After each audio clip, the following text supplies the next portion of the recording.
Kumusta na po tayong lahat sa mga araw na ito? And for sure, ramdam na po natin na ang palapit na po ang mga mahal na araw at umpisahan na po ang ating siguro time to have more deeper reflections, pagmuni-muni para sa ating sarili at sa ating kapagiligiran at kumusta na kaya ang ating buhay pananampalataya. At for sure sa mga nakikinig ngayon ay makarelate tayo kung sabihin kong naalala ko no, ang isang kwento doon sa Ebanghelyo kung saan merong isang babae, makasalanang babae na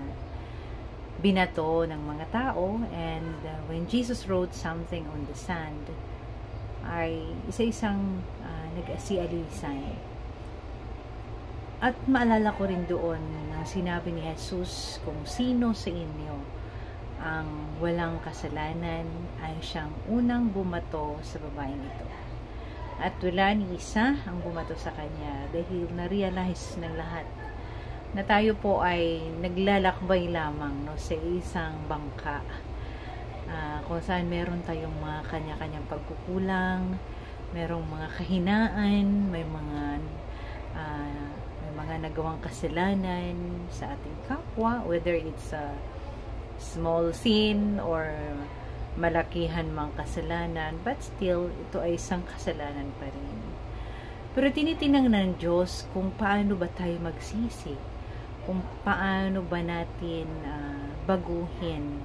kung ano yung mga nakasanayan na natin, na minsan nawala na yung sense of thinking na ito ay kasalanan pala dahil paulit-ulit na natin itong ginawa. So itong mahal na araw na ito ay